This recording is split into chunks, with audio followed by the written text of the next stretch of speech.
Peace and welcome to the culture here on the Black Star Network. I'm your host, Faraji Muhammad. Thank you so much for tuning in and being a part of the conversation. Folks, we got a lot to talk about on this Monday afternoon. First and foremost, let's talk about the Democratic Party's lackluster support of black candidates. We'll talk about some of the trials of Mandela Barnes and so many other candidates that ran for national office. We'll have that conversation. Also, I got to bring you up in another development in the Tyree Nichols case. Now, the Memphis Fire Department has defended the EMTs that got on scene and who didn't really take action and didn't leave the scene for 27 minutes.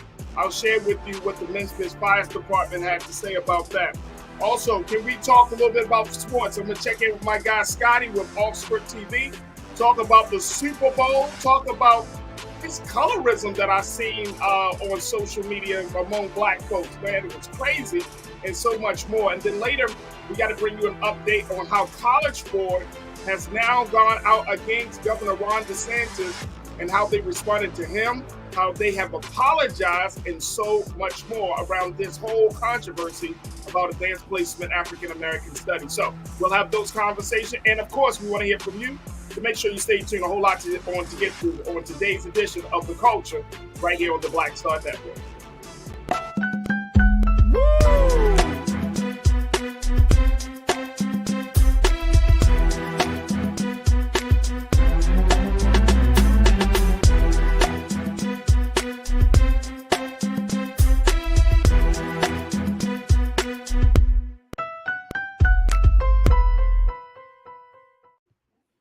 Folks, welcome to the culture here on the Black Star Network. I'm your host, Faraji Muhammad. Thank you so much for tuning in and being a part of the conversation. I am very, very excited about the discussions we got planned for you today. Folks, happy Monday. And if you're a Kansas City Chiefs fan, happy Super Bowl champs to the Kansas City Chiefs. Patrick Mahomes, Travis Kelce and company definitely put in some work. But big shout out to the Philadelphia Eagles by my man Jalen Hurts. And the Eagles, who put in a valiant effort, but just could not pull it out. Oh, man, it was a nail biter, but it was a great game. And, of course, we'll talk about all the details with that in a little bit later. But, folks, let's jump right into it. Let's talk about Democratic Party, how black candidates around the country are starting to feel left out and not as invested by the Democratic Party, even though the party often claims that it is moving in a more progressive direction, a direction that will that impact the interests of African Americans. And I'm going to be bringing my brother in, Dr. Jason Nichols from the University of Maryland African American Studies Department, to share his insight about what we're seeing among the Democratic Party and their lackluster support of black candidates. Dr. Jason Nichols, good to have you, brother. How you feeling this morning or this afternoon? Yeah, now I'm feeling good. I'm feeling blessed. Happy to be here back on the culture with the culture. You know what I'm saying? Yeah, bro. Absolutely, absolutely. Who did you go for the Super Bowl, Doc? I was kind of neutral and agnostic. I picked Philly because I lived in Philly. For my early childhood was spent in West Philadelphia. So I went for the Eagles. But it was one of those Super Bowls where I just wanted to see a good game, and I certainly did. I love Jalen Hurts. I love his story. He's like the ultimate comeback story. So it would have been nice to see him win a Super Bowl. But, I believe Patrick Mahomes also has, a claim that to potentially be able to surpass Tom Brady and be the great one and be the GOAT, and I'm excited to see what happens.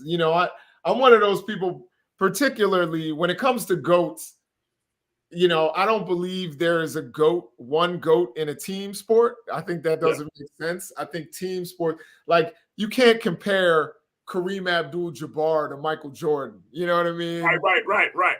They were all GOATs. They were all GOATs.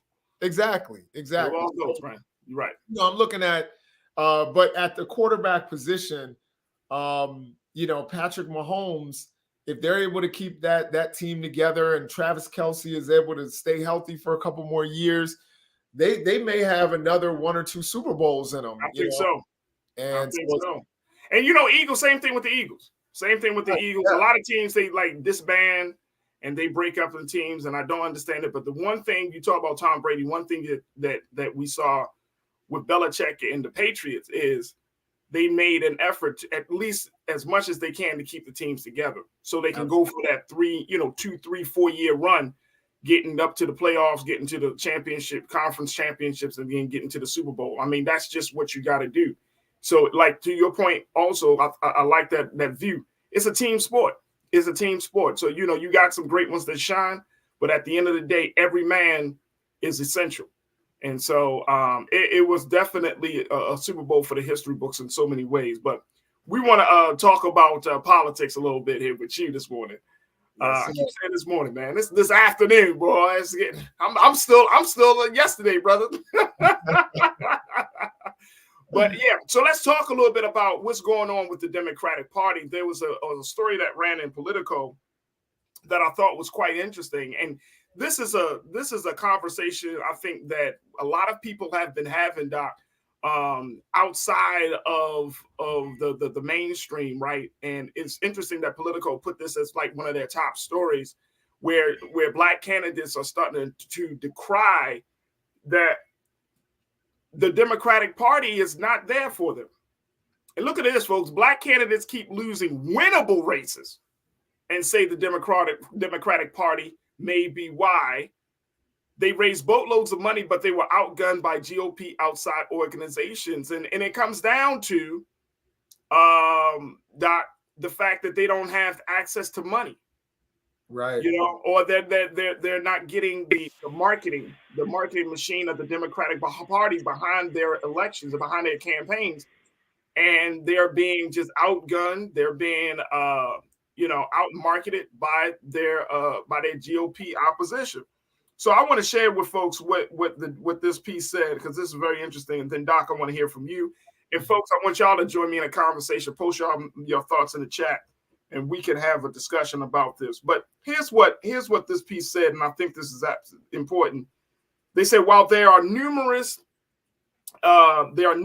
reasons why none of the Black candidates trying to flip seats won, they gravitated to a common theme. And take a look at this, folks. They gravitated to a common theme, one that's more personal than a typical after-action campaign report. Black candidates needed more trust, and with it, funding from the Democratic Party's infrastructure. I'm looking at the second paragraph now. Take a look, folks. It says, hindsight is always 20/20, and there's no doubt that Sherry Beasley and Val Demings were in tough races, but given the right investment, they both could have won. And this comes from Representative Barbara Lee, a California Democrat. She's actually running for Senate here in the state of California. She's the chair emeritus of the Congressional Black Caucus, referencing the two Democratic Black women who ran for Senate in North Carolina and Florida. So she said that they could have won. She also said that she may be speaking out of self-interest. She told colleagues that she plans to run for the Senate. She has made that official. And in Demings' case, it's unclear how more funding could have overcome a decisive 16-point loss, but her analysis overall of the 2022 results was echoed by 10 elected officials, strategists, and campaign operatives who spoke to Politico. They don't just see the issue as one of a campaign money, but rather of Black candidates getting the same institutional support as their white peers. Generally speaking, what I've seen since I've gotten here is not enough Black unity across the country from a political perspective, and not a strong enough Black political infrastructure to support Black candidates across the country. Now, this comes from Representative Jamal Bowman, Democrat out of New York. He's Black. He said, that's something very concerning to me and something I want to use my voice and platform to help build going forward. Not enough Black unity and not a strong enough Black political infrastructure to support Black candidates in light of the Democratic Party's lackluster support. Dr. Nichols, my brother, what do you make of this? Is this, from your vantage point, do you see this being the problem? I think it's a problem. I think Sherry Beasley could have won that race in North Carolina. I mean, to me, that was a toss-up. I think Mandela Barnes could have won. And again, we'll go back to what Rob Shindell said about, suppressing 37,000 Black votes. Mandela Barnes lost, by under, I think it was around 100,000 votes. So I think that there's definitely an argument to be made there. I do think that in certain situations, we have seen the Democrats invest in races that they thought were winnable, that they had a lot of confidence in, like in Georgia, the Senate race in Georgia, with, they knew that they could beat Herschel Walker in that race, and that Raphael Warnock was probably going to be able to pull that out. And I think they invested in that very, heavily. But I don't think Val Demings, honestly, I think pouring more money into Val Demings' race would have been a mistake. And I know there are some brothers and sisters out there that are going to be like, yo, how could you say that? How could you not support the sister? I love Val Demings. I think Val Demings was an amazing candidate, but Florida is just in a different place right now. It's a different kind of state, and the demographics are changing. You have a lot of elderly, white, Midwesterners moving into Florida, and conservative people who don't like taxes from New York moving into Florida. And Florida's demographics are changing to the point where it's not that razor-thin battleground state that we all remember from 2000 and 2004. So I think pouring more money into Val Demings' race, there's a reason why two leading GOP candidates live in Florida. I think that would have not been the right investment. But Mandela Barnes, imagine if Mandela Barnes got the kind of support that John Fetterman got. I think that would have been, that may have been, the race right there, and would have expanded the lead in the Senate. Now we get down into congressional races. I think Black people always need more support and more money. And they spent money trying to prop up Trump candidates. And you could argue that it worked in some cases, but they actually used their resources to prop up, who they thought were bad candidates, rather than investing in some Black candidates. And I think that was a misuse, of the funds that they had available. And I hope that moving forward, that the Democratic Party listens to what's being stated here, and that we Black people take it back to 1972 and start organizing and developing our own political infrastructure, as Jamal Bowman stated. Absolutely. Absolutely. Look, we got to take a quick pause. When we come forward, we're going to continue the conversation with Dr. Jason Nichols from the University of Maryland. And folks, I want to hear from you. What do you make of this? The Democrats are lackluster support of Black candidates. What do you make of Representative Jamal Bowman saying that there needs to be enough Black unity in a political space and a Black political infrastructure? What do you think of this? Post your comments in our chat section as we're streaming live on YouTube, on Facebook, on blackstarnetwork.com. And of course, make sure y'all stay tuned to us on Amazon News. Stay tuned. We got a lot to get to. It's right here on The Culture, here on the Black Star Network.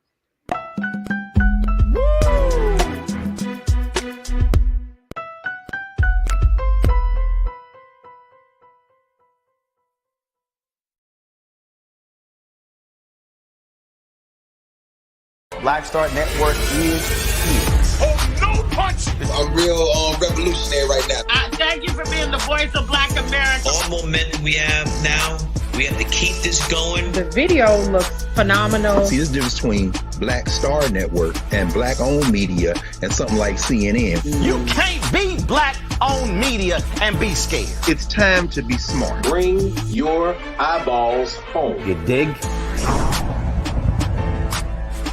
When you talk about Blackness and what happens in Black culture, you're about covering these things that matter to us, speaking to our issues and concerns. This is a genuine people-powered movement. There's a lot of stuff that we're not getting. You get it, and you spread the word. We wish to plead our own cause Too long have others spoken for us. We cannot tell our own story if we can't pay for it. This is about covering us. Invest in Black-owned media. Your dollars matter.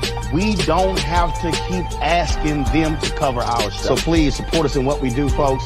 We want to hit 2,000 people, $50 this month, raise $100,000. We're behind 100,000, so we want to hit that. Y'all money makes this possible. Checks and money orders go to P.O. Box 57196, Washington, D.C. 20037-0196.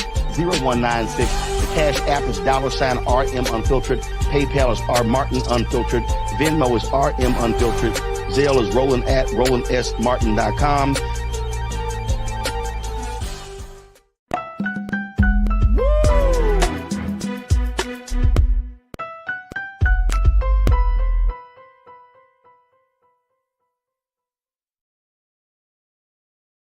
Folks, welcome back to the show. We have been talking about the latest allegation against the Democratic Party, how some Black candidates feel like the Democratic Party, the institution of the Democratic Party, has shown lackluster investment for Black candidates. Now, this conversation comes out of a story from Politico, but it also comes out of a larger conversation how Black candidates feel like they're often disregarded, even though we are a major voting bloc within the Democratic Party. What's your take on this, folks? Post your comments in our chat section, streaming on live right now on YouTube, Facebook, Black Star Network, and of course, make sure you stay tuned to us on Amazon News. I've been talking to my brother, Dr. Jason Nichols from the University of Maryland, African American Studies Department, to get his take on this. So I think we can all agree that the level of support that we have seen for other candidates is not quite as strong as what we're saying for Black candidates in this go around. And the crazy part about this, Doc, is that, for us as constituents, as we have these conversations, I remember talking about Mandela Barnes and just all of these candidates, Val Demings, Sherry Beasley. We talked about our sister out of Georgia, Stacey Abrams, and all of those things. Like we as a people and as a voting bloc in this country, we pump them up, right? We constantly put their names out there, but then at the end of the day, that's among us. You know what I'm saying? There is still, it's like an artist, a music artist, right? That artist might be a big deal to a certain demographic, a certain fan base, but the artist might not have a quote unquote national appeal. And that's just where I see this whole political thing, that the Democratic Party, they're probably doing a lot of and I'm just assuming here, I'm not part of the party in the sense of knowing privy all of the business, but it just seems like the metrics that they use to determine if a candidate is going to be successful in an election is not consistent with how we see it. And I'm wondering, does it need to change to lean more towards our interests? Or do they know something more than that we may not know? Because we could talk all day. We're talking heads, right? We could talk all day about this stuff. Oh, what this candidate should be doing, what they should be saying, how they should, run their campaigns. But at the end of the day, that party is we got our interests. We're trying to figure out who's winning. And it's just not work. It's not in alignment with one another.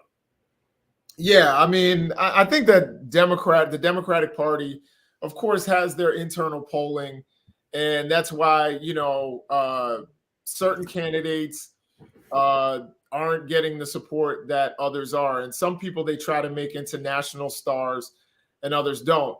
I do think that there is others they don't. I do think that there is some sort of I do think that race does in some ways play a role in that. And that's something that needs to be addressed.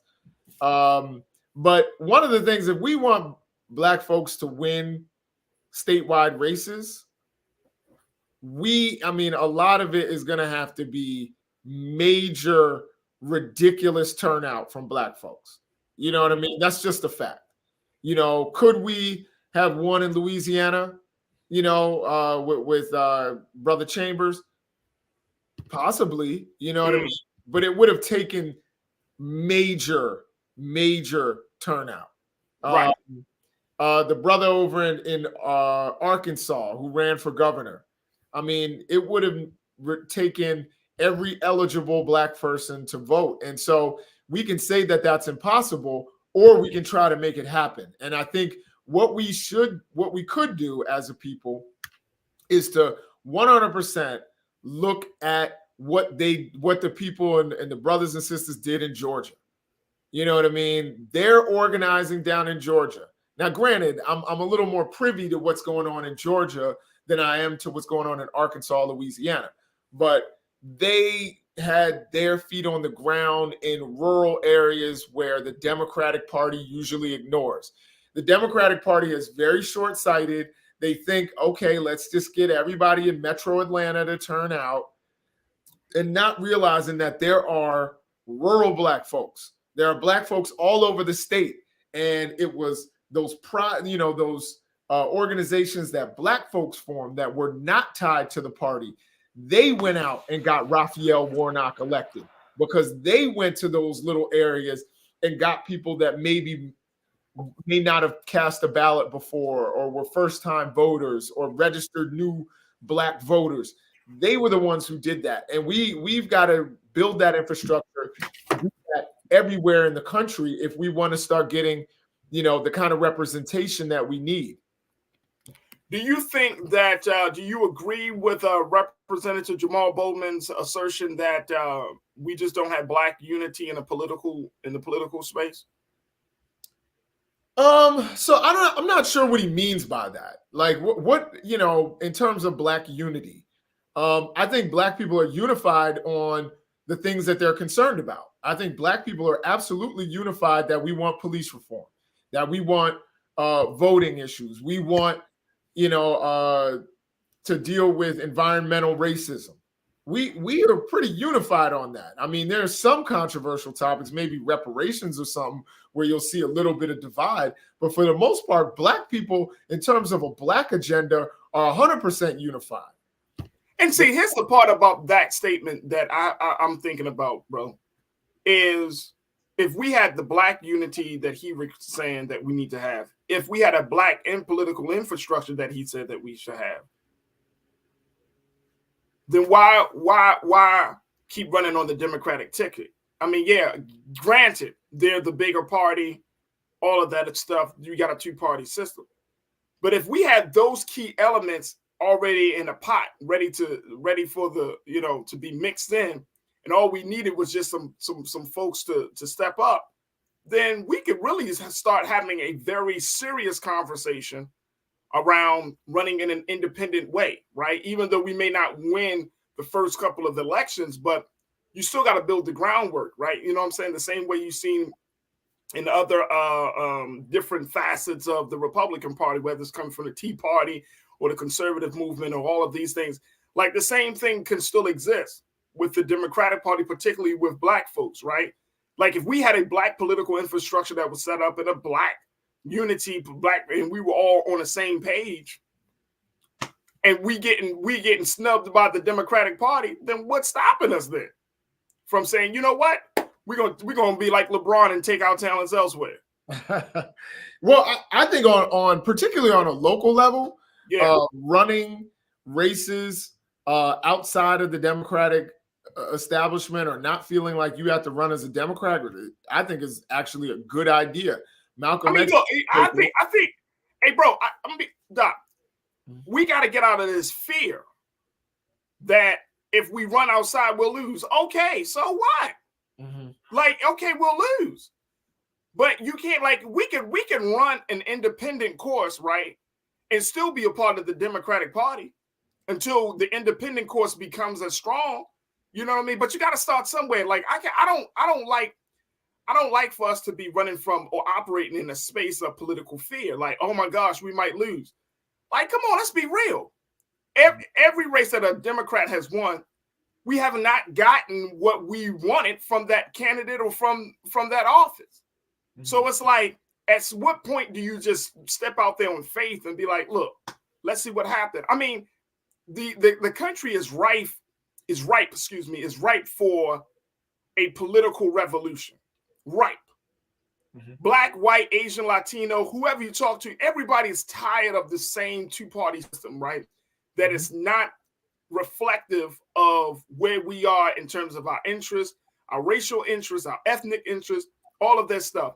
So we kind of like, when I keep hearing like, no, we need to just stay the course. We've been staying the course for 50 years. Right. So here's the thing, why that hasn't happened.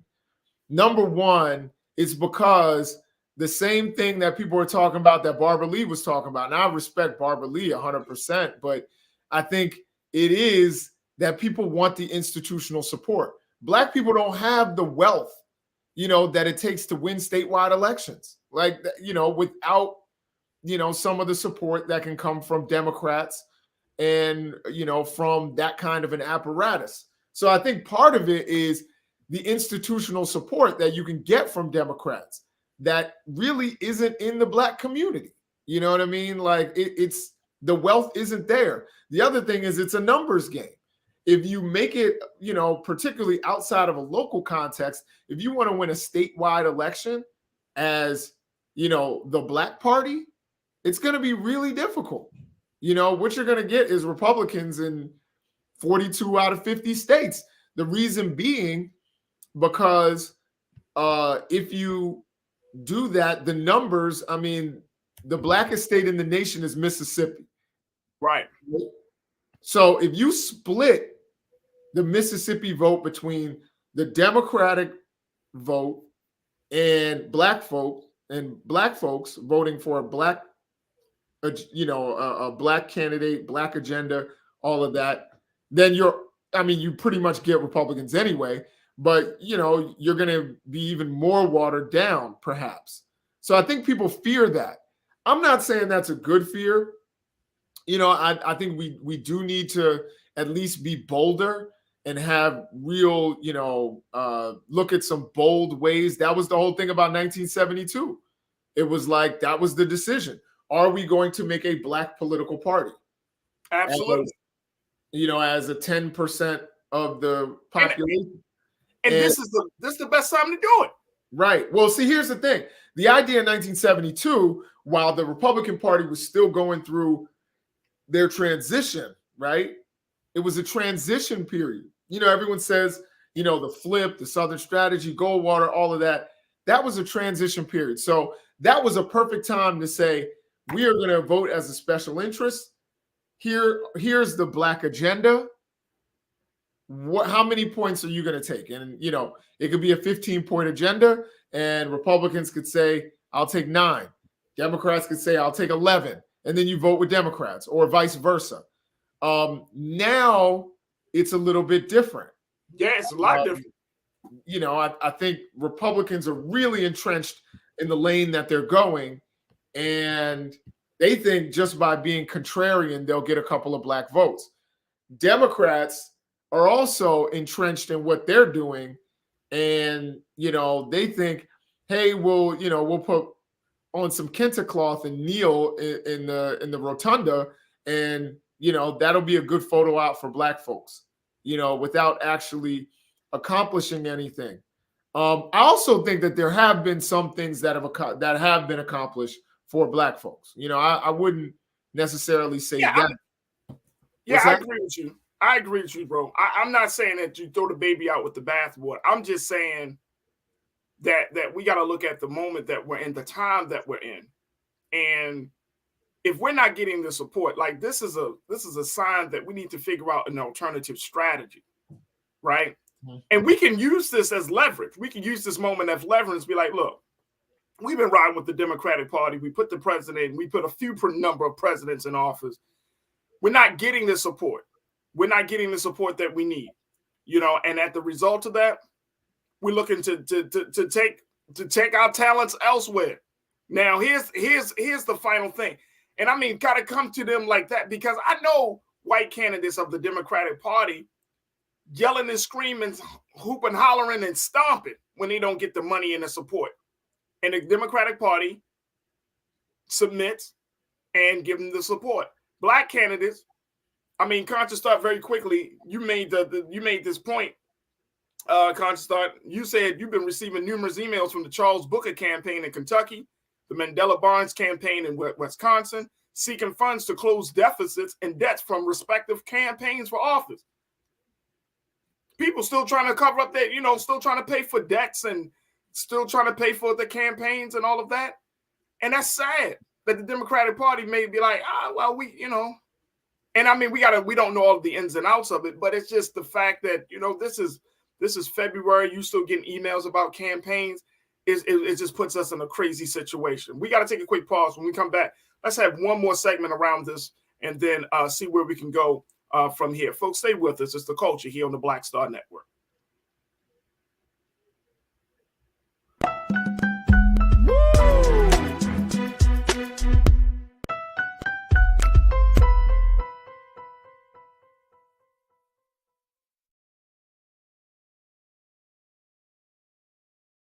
Folks, Black Star Network is here. Oh, no punches! I'm real revolutionary right now. Support this man, Black Media. He makes sure that our stories are told. Thank you for being the voice of Black America, Roland. Stay black. I love y'all. All momentum we have now, we have to keep this going. The video looks phenomenal. See, there's a difference between Black Star Network and black-owned media and something like CNN. You can't be black-owned media and be scared. It's time to be smart. Bring your eyeballs home. You dig? Pull up a chair. Take your seat. The Black Tape. With me, Dr. Greg Carr, here on the Black Star Network. Every week, we'll take a deeper dive into the world we're living in. Join the conversation only on the Black Star Network. Hi, I'm Dr. Jackie Hood Martin, and I have a question for you. Ever feel as if your life is teetering and the weight and pressure of the world is consistently on your shoulders? Well, let me tell you, living a balanced life isn't easy. Join me each Tuesday on Black Star Network for a Balanced Life with Dr. Jackie. We're all impacted by the culture, whether we know it or not. From politics to music and entertainment, it's a huge part of our lives, and we're going to talk about it every day right here on The Culture with me, Faraji Muhammad, only on the Black Star Network. I'm Deborah Owens, America's Wealth Coach, and my new show, Get Wealthy, focuses on the things that your financial advisor and bank isn't telling you, but you absolutely need to know.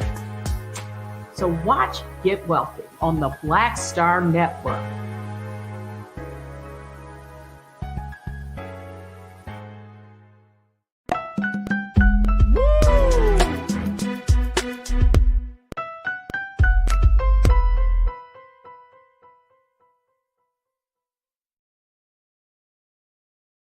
Folks, welcome back to the show. We've been talking about the Democrats' lackluster support of Black candidates. This is coming from a number of candidates, including Mandela Barnes and others, who are saying that the institutional support that we often see with white Democratic candidates is much higher than what we've been seeing with Black candidates. And we're talking about the implications of it. And more importantly, where does this leave the Black voter? We've been checking in with my brother, Dr. Jason Nichols from the University of Maryland. And of course, you, Doc, I want to bring you back into the frame because I want to take some comments from my crew here to talk about this. A lot of people are seeing this. Again, this is not a new conversation.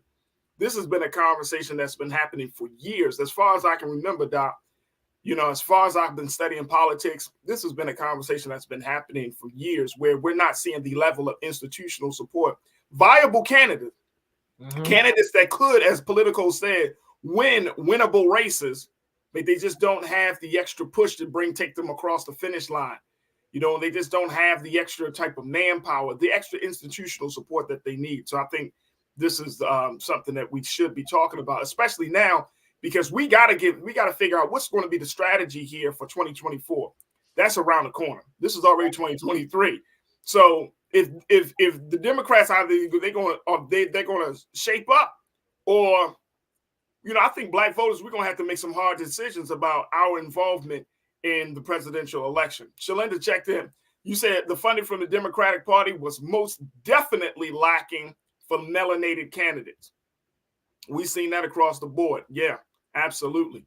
Janelle, you checked in and said Gary Chambers Jr.'s cried foul, citing the politics of race and noting that the party's executive committee had favored him Tuesday over the other two candidates, but the white party chair changed the rule. Janelle, thank you so much for that update. Wow. Dejima, you checked in. You said Democratic Party has largely been disastrous in supporting Black candidates, generally regardless of where they suffer from bigotry of low expectations. Is that something that you come across too, Doc? And Dejima, thank you so much. Do you think that's the case as well? Like there's this low expectation. Like we might hold them in high esteem, but the party themselves might say, they not as hot as y'all think he is or she is. I think it's this idea of electability, which I think is a ridiculous concept, because if there's anything that Trump taught us, all of our ideas of what's electable sometimes need to go out the window. And I think that there's this kind of implicit thing that Democrats do where they're like, can a Black guy win in Wisconsin? I mean, he'll get the Black people, which again, if there's anything we should know about Black people, it's that we don't vote for people just because they're Black. Like we're probably the only demographic who doesn't do that. Come on, man, say that. White folks, if anything, like for example, this is why Republicans have tried so often to run Black folks, and then Black folks don't support them. This is what happened in Georgia. This is what happened. I'm from Maryland. You from Maryland. You remember, Alan Keyes. Right. I remember Bill Bennett once said that if Alan Keyes were white, he would have been president of the United States. So what does that tell us? That tells us that it's white people voting against Black candidates more than it is Black folks seeing a Black person and being like, oh, we need to support him because he's a brother. Some people would say, but what about Obama? Yeah, and that's my argument, is that people voted for Obama largely because they agreed with his politics. Now, again, did they also see the historic nature in his nomination? Absolutely. I mean, there was no question that Black people were excited about a potential Black president, but they didn't have that same excitement for other Black people that have run for president, including Alan Keyes. Yes, why didn't they vote for Alan Keyes? Because they didn't agree with him. So it's not just, hey, it's a Black face. It's a Black person that we feel is qualified, that we agree with. And that's how Black people vote. They vote their conscience more than color. It's white folks that vote color more than conscience sometimes. And particularly people who play up race and whiteness more. So my overall point is that this idea, I think Democrats still have this 1974 idea about what's electable, and saying, yeah, I don't know about a Black person in North Carolina. Yeah, North Carolina is only 17% Black or whatever. And therefore, we don't think, they're going to be able to get, white votes. And so we're not going to invest in that. And even though we lost the last race in North Carolina by 1,800 votes, and that was only because Cunningham was having affairs, and they came out literally right before Election Day. Right. Sherry Beasley, someone who had won statewide races before. That's the other thing. She had won, I think, as a judge statewide. So she actually could have won that election, and they did not invest enough money. Now, electability is different. That's a ridiculous concept. Now, are there some situations where the demographics don't favor Democrats, whether it's Black, white, or whatever? I think that's true. And that's my argument about Val Demings. As great as I think Val Demings is, Florida is just not the state that it once was, that Al Gore ran in. It's a DeSantis Florida. So I think that's a different situation. But Val Demings could have won in North Carolina. There's no question about that. They needed to turn people out. They needed to register new voters. They needed the advertising dollars, and they didn't get it. And they put everything into Pennsylvania, and it worked. They limped across the finish line with Fetterman, but had Beasley gotten what Fetterman got, I think she would have won. If Mandela Barnes had gotten what Fetterman got, they would have won. There's no question about it. I think people are still thinking Ohio and Florida are the same kinds of states, and they're just not. Now, I also lastly want to say that Tim Ryan, who's a white guy in Ohio, complained he didn't get enough support. So I think everybody was expecting a windfall of cash flow. I think that's the Democratic response is going to be everybody wants $7 million a week in order to run their campaigns. And we just don't got it. We just don't, we don't got it. We don't got it. Let me just take a couple more, and I think this is interesting. Willie, my guy, Willie Frazier, you checked in. You posted something that I think needs to be said. You say if we go independent, we split the ticket, then we'll open. Then we'll out open enemies get the power to make our lives more miserable. Not living in fear, just weighing the cost benefit. Okay, very quickly. I understand that dynamic, but here's the thing. We can do two things at the same time. We can walk and chew gum at the same time, folks. We can continue to be on the Democratic Party boat, but then we really do have to start building our own boat. Like there are some of us in our community, in the Black community, hell, there's some of you that watch this show every day. Some group of you will be like, all right, let's build the Democratic Party. Let's reform it. Let's make it more appealing to Black voters. And some of you right here in the crew who'll be like, man, I'm building my own boat. We're going to build our own boat. And that's okay. And it might just require that like two-pronged strategy, that level of effort to get some things done. I'm not saying because we're not going to completely just stop voting for the Democratic Party. We understand the cost benefit. And I'm glad you pointed this out, Willie. We understand the cost benefit of it, but that's got to be an alternative. There's got to be something else. Because keep going. It's like this old saying, Dr. Jason Nichols, you keep doing the same thing, expect different results. What is that? Oh, man, they say that's the definition of, insanity. Yeah. We keep doing the same thing. We put out the same trope of, hey, but, we'll split the ticket. It's okay. And I hear you, Willie. But I'm going to just push back on that for you for a moment, brother, because at this point, what do we got to? I'm going Donald Trump. What you got to lose? I mean, we split the ticket and people are like, well, what if a Republican? Look, we've got, as a people in this country, we've gotten through some of the worst Republican or worst set of policies that has ever been put on man. We've gotten through the Nixon era. We've gotten through the Bush era. We've gotten through the Trump era. But for Raji, let me push back and defend the brother. All right, push back. Come on.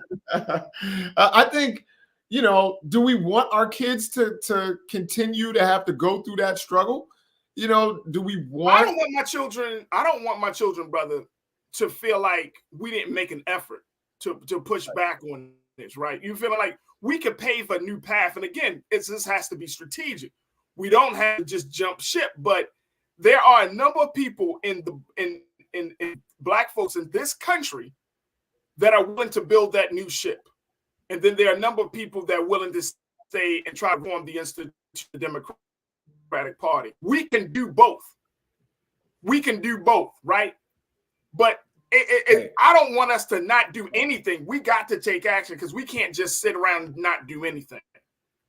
That's the only thing. Like either we keep getting we keep being in a space of insanity, expecting different results, even though we're doing the same thing, or we try something new. We walk out on faith. Yeah, we might take a hit in the beginning, but you're talking about down the road, trying to get that, building a new pathway or a political space down the road. I'm willing to take that chance at this point. Look, I got to take a quick pause. When we come back, let me take this quick pause, and then I'm going to let you respond to that, Brother Jason, when we come right back. Stay with us. It's The Culture here on the Black Star Network.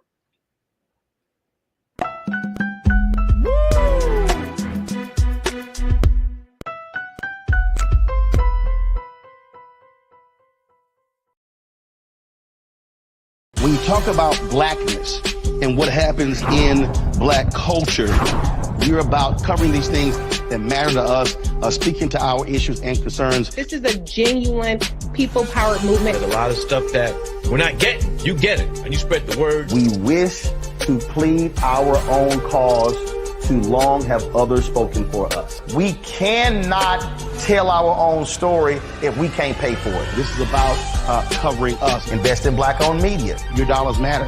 We don't have to keep asking them to cover our stuff. So please support us in what we do, folks. We want to hit 2,000 people, $50 this month, raise $100,000. We're behind 100,000, so we want to hit that. Y'all money makes this possible. Check some money orders. Go to P.O. Box 57196, Washington, D.C. 20037-0196. The Cash App is $RM Unfiltered. PayPal is R Martin Unfiltered. Venmo is RM Unfiltered. Zelle is Roland at RolandSMartin.com. Pull up a chair. Take your seat. The Black Tape with me, Dr. Greg Carr, here on the Black Star Network. Every week, we'll take a deeper dive into the world we're living in. Join the conversation only on the Black Star Network. I'm Deborah Owens, America's Wealth Coach, and my new show, Get Wealthy, focuses on the things that your financial advisor and bank isn't telling you, but you absolutely need to know. So watch Get Wealthy on the Black Star Network.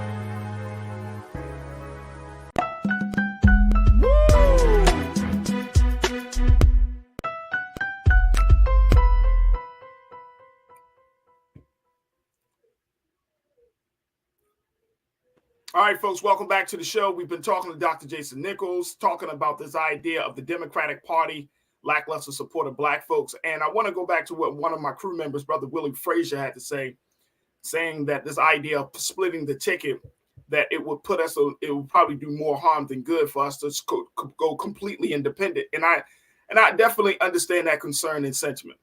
And Dr. Jason Nichols, I want to bring you back for you to kind of respond to that. I'm saying we could do two things at one time. We could build our own boat for our own political freedom, and at the same time work on the Democratic Party to reform the party to be more amenable to Black candidates. I think we could do two at the same time. What's your take, though? So the first thing that I want to say is, like, I think, first of all, we have to acknowledge that I believe it's the 117th Congress, the one before this one, 2020, was the most diverse Congress we've ever had in American history. Mm-hmm. We had, more Black people elected, more gay people elected, more Latinos elected, Native Americans elected. So the idea that people of color aren't getting elected, I think, is not necessarily correct. I think the way we did that was with voting rights. When voting got expanded in 2020, when you had lots of options to vote, many different ways of doing it, time periods were, 24 hours. That's when you got this huge Black turnout, and you also got a lot of Black and brown people elected. So I think one big issue, even though, institutional support and all that is important, part of the big issue is just expanding voting and expanding access to the ballot. I think in terms of splitting the ticket, I do understand both sides. I understand not operating in fear, but I also understand handing the wheels of government over to people who are hostile to Black people, not just agnostic. But right now, we have people who are literally tweeting during the Super Bowl about why are they playing the Black national anthem? Like, even though 75% of the people on the field were Black, you know what I'm saying? Yeah. Like, just hostility to anything like voting rights, to anything like police reform, to any of the things that Black people are concerned about. So, do we want to hand things over to them to not only get the status quo, but maybe get worse, and to see things that we want, like fewer Black women dying during childbirth? I agree. That, right? I agree. You look at what's happening in Mississippi right now. Yeah. Mississippi has the highest infant mortality in the country. And yet in the Mississippi Delta, they closed the last NICU. There's not even a NICU in the whole Mississippi Delta. So my thing is, and we know who's in the Delta. You know what I'm saying? Y'all know enough blues music to know who's in the Delta. So for me, so real quick, Doc, because we got a couple of moments left. But I'm really trying to, and I'm really saying this out of the spirit of, we need to either put some fire under the asses of the Democratic Party institution, right? Yeah.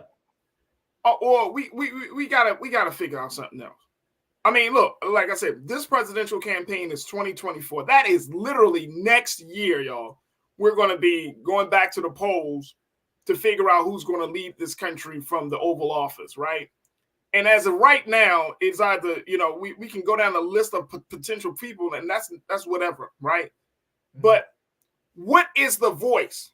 What is the voice of Black America? We can talk about voters, we can talk about police reform and stuff. We can talk about climate, we can talk about student loans and all of those things. But I'm talking about, where are the representatives? Where is the revolutionary voice that was going to take the condition of Black people in this country, which affects the condition of other people in this country, right? So you improve the quality of life for Black people in this country, you're improving the quality of life of Latinos, Asian Americans, Native Americans, other marginalized groups, and white people. Mm-hmm. But there has to be some infrastructure in place, something, because we can't just go along to get along, Doc. That's the thing. Like, I just, it's sad. So if we go to the polls, what do? We go back to the polls and tell people, hey, make sure y'all vote in 2024, because like your life depends on it. That's what we did in 2020. That's what we did in 2016. It's never, there's no better time to get voting. It's like, all right. Once we come out to vote, there's no guarantee we're going to get what we want. The two things that we've been calling for, we have not gotten: voting and police reform. I mean, this is two things. There are a litany of issues. We can talk to the government about a whole bunch of stuff, from mortgages to small business loans to all of this thing. But we just said, all right, get these two things right, and then we'll figure out where the relationship is. And we can't even get these two damn things right. We got a major case of police brutality, and it's still begging people to take on a policy. And I'm like, so what? I mean, what are we supposed to do? So I think what you're saying is what Joe Biden would say. He's like, I think what he would say, and the reason I say that is because I think Joe Biden would say, look, what am I supposed to do when I only have a 51%, a 51 to 49 advantage in the Senate? And in order to beat this filibuster, I need 60. You know what I mean? So what can I do here? I don't have the House of Representatives. And, when I did, they were passing police reform in the House. They were passing those laws. I was waiting for it to get to my desk. And I'll just say this, and this is more, if you listen to what I'm saying, this is more criticism of Democrats than praise. I think it's than praise for who I'm about to say. But when we look at progressive politics, the known moderate centrist, Joe Biden, is the most progressive president of my lifetime. Now, that's a sad thing. That's actually a sad statement. It's very sad, man. The guy who wrote the 1994, violent criminal, bill, is the guy who voted for the 1986 Anti-Drug Abuse Act, which basically created mass incarceration, is the most progressive president of my lifetime. And arguably the best president of my lifetime. I mean, I think that says something about the presidency. So again, right now, I'm going to be honest with you. I'm not sure I would trust the presidency in anybody else's hands. You could say he's lost his fastball. He stumbles. He's old. This is the best I've ever gotten in my lifetime. It's not great, but it is what it is. You know what I mean? So, And I guess that's the low expectation thing. And it's a difficult trap that we Black people are stuck in, that Americans are stuck in. But I think it's where we are right now. Let me just share with you what my crew is saying to those statements you just made very quickly. Lana, they said a lot of Lana, my sister, you said, "Oh wow, Professor, my heart dropped behind that statement. The most overtly racist president is the best president." Overtly racist? I think they've taking Obama out of it.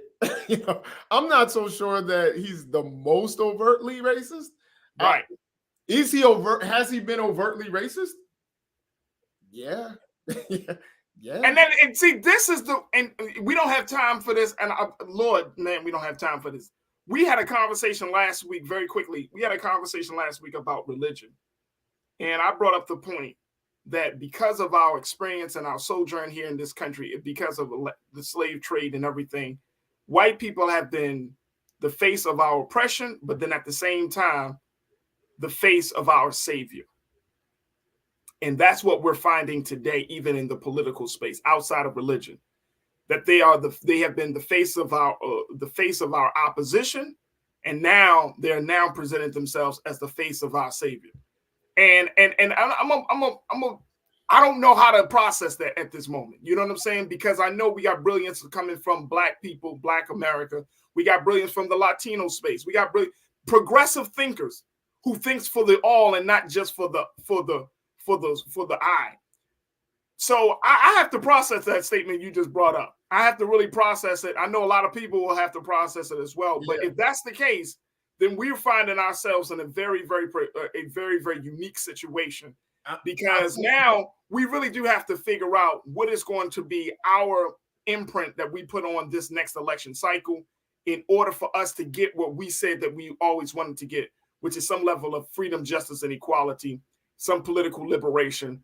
We got to have a different conversation about this. Professor, I got to let you go, but brother, Damn, I wasn't expecting to talk about this the whole hour, but it is what it is. It's necessary. It's important. It's needed. So God willing, on next Monday, we're going to have to figure this something out, because this is going to be on my head for the rest of the week. Thank you so much, Dr. Jason. Thank you, Raji. I'll see you soon, brother. I appreciate you, brother. Thank you. Folks, we got to take a quick pause. When we come forward, we're going to be checking in with my guy, Scotty, of Off Script TV. We're going to check in with my brother Michael and Hotep, and I just need some time to marinate. Stay with me. It's The Culture here on the Black Star Network.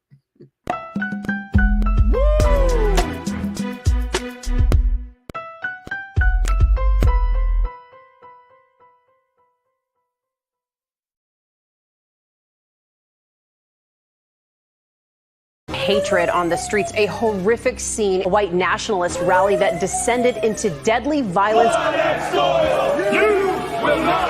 White people are losing their damn minds.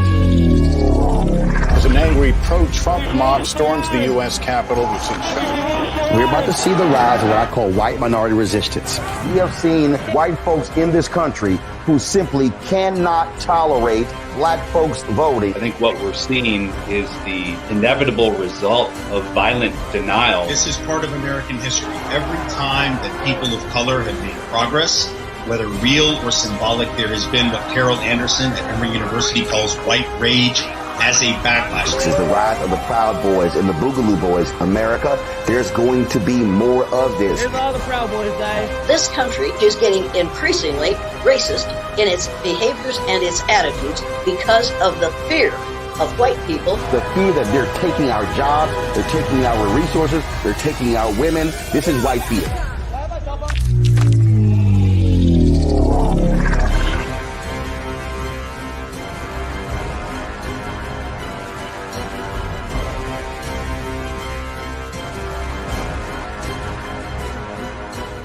Black Star Network is here.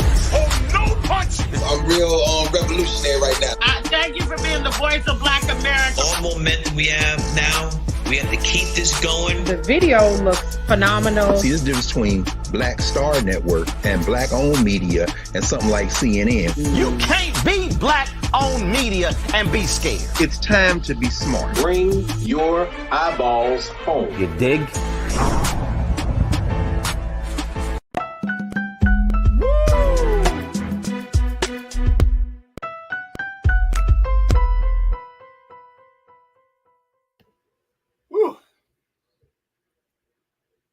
All right, folks, welcome back to the show. Woo!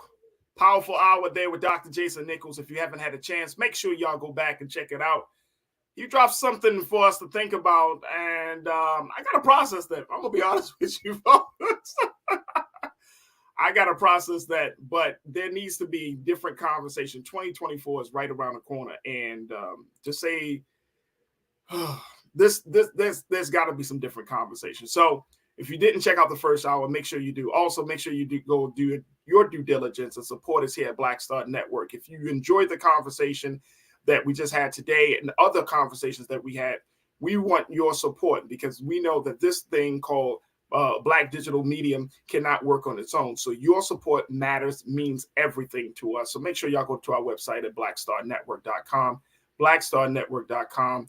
Download the app. And of course, we're streaming live on so many platforms, including our newest and largest distributor, Amazon News. You can check us out there on Amazon News if you have a Fire Stick TV, and on all other platforms. It makes nothing but sense. But take a look at this, Amazon Fire TV. Alexa, play news from Black Star Network. New, now streaming live 24/7. You can get all the news and news, black content and information, and all the latest activities happen around this country. Wherever there's Black folks, guess what's happening, folks? Black Star Network is going to be there. So again, we appreciate your support. All right, folks, let me go and let's switch gears from politics. Let's talk about sports. So we check in with my guy, Scotty from Off Script TV. Scotty, good to talk to you, sir. Good afternoon. How are you? Man, chilling, man. You already know. Happy Monday, man. Happy Monday. Happy Monday. Hey, Scotty, all right, let's talk about the Super Bowl. Some people would say it was the battle of the brothers. That's what it was. It really was. It really was. It was actually a great game, right? It was a solid football game. Of course, the Kansas City Chiefs won. But what do you make of this? There was something like when I first watched, when the game first started, it was like the NFL did not want to make this big deal that it was two Black quarterbacks. But it was kind of like subliminally they brought out Doug Williams, and the first Black quarterback to get into the Super Bowl and become a champ. And it was just like subtle, but it was like we don't want to kind of jump into that space. Do you think that was the right move, or what do you think of how the NFL presented the narrative around this game? I feel like you had to touch it, but you don't want to be embarrassed by the NFL. What this like? It was like Super Bowl 57, right? Like a league that is 70% Black, and this is in over 60 years or 57 years, the first time to have two Black starting quarterbacks. You know what I'm saying? So it's like when you start doing like the math and all the analytics behind it, you're like, yo, this is like it should be impossible. It should have been impossible to have gone this much amount of time with the league being 70% brothers, that you couldn't find two Black guys to be a starting quarterback. But you got to touch it, but you didn't want to. It looks kind of like a black eye when you're like, damn, we went this far. You know what I'm saying? So, right. Listen, at the end of the day, you got to call a spade. And we as Black people, I know we shouldn't. We're like, man, we've come so far to keep doing first. But once you see it, you're like, man, this is the first time two Black. So we just got to keep breaking barriers, man. And it just, you got to keep growing from here. Because I remember when Lovie Smith and Tony Dungy, you know what I'm saying, when they were first two Black head coaches in the Super Bowl, you know what I'm saying? So to go against each other. So, you just keep breaking first. So what do you make of this ongoing conversation? And Scotty, I'm sure you probably seen it on your end. People were making a big deal about the race of Patrick Mahomes. It was like, and look, I was sitting around with some Eagle fans. I mean, it was all love. There was no hatred. We were just enjoying the game. But I saw on social media, bro, and this was the craziest thing to me. People were like, I'm going with the Black man. Fly. Eagles fly. Patrick Mahomes is Black. His father is a Black man. All right. So I saw this type of language from Black people. And it really spoke volumes to me, Scotty, because it's like, are we still caught up in the colorism? Like, first and foremost, Patrick Mahomes did not determine who his parents were going to be, right? Fair. That's fair. That's fair. I give you that. So we can't act like so. And we know that if you are of mixed race, that most likely you're going to quote unquote be inclined to your black side. Now I know folks who are mixed race. Some of them go to their white side or to their non-black side, right? But that's their choice. That's based upon a lot of different things and decisions and all of those things. But Patrick Mahomes never fared. He never said, "Oh, I'm not black," and all of those things. He sees himself as a black man. But this colorism was just like a little bit like concerning for me, bro, because it was like, what are y'all saying? A man is not black because he has a white wife and all of that? Like his mother, if his mother is white. And he has a great relationship with his mother, wouldn't it be natural for him to choose a woman? And I bring up Barack. If Barack Obama, who loves his mother to infinity, if he would have chosen a white woman to be his wife, can you really be mad at Barack Obama? Listen, man. Scotty, you told me to bring you on the show for these heavy conversations, and I'm doing it. So. I'm loving it. I just don't know if your fans are going to agree with me, but at the same time, come on, man, it's up. What happens with when you're that color, when you're like a color like Patrick, you can play between the lines. You can play both. But he doesn't want to necessarily play between the lines. I don't think he does. But you don't know if in all. See, there's a difference between a Tiger Woods and a Patrick Mahomes. And right. Tiger Woods really couldn't play in between the lines because he's just a little dark. Man, listen, there are shades to this, okay? Like, we might not want to act like it isn't, but there's shades that it's like Patrick Mahomes, if you did not know his dad was black, you would take him as a curly-haired white boy. Let's not play do it. Not me, not necessarily.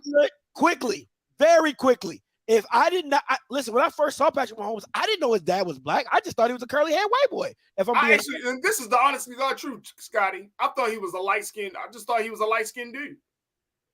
Listen, but you're able to it's not Patrick Mahomes' fault, but we as it's not his fault. You know what I'm saying? But we as even me, I'm of the darker skin. You know what I'm saying? So when you look at people like that, you're like, man. You guys can play between the lines that us as a darker, fair skin, we cannot do. And we all know that colorism goes beyond just black people. It also goes about acceptance of white people, right? Of how, you can accept somebody who's black, but just a little fairer of the skin because you're like, oh, he's not really that black. I mean, he is black, but he's not really that black. You know what I'm saying? It ain't Michael Vick. You know what I'm saying? It ain't Lamar Jackson.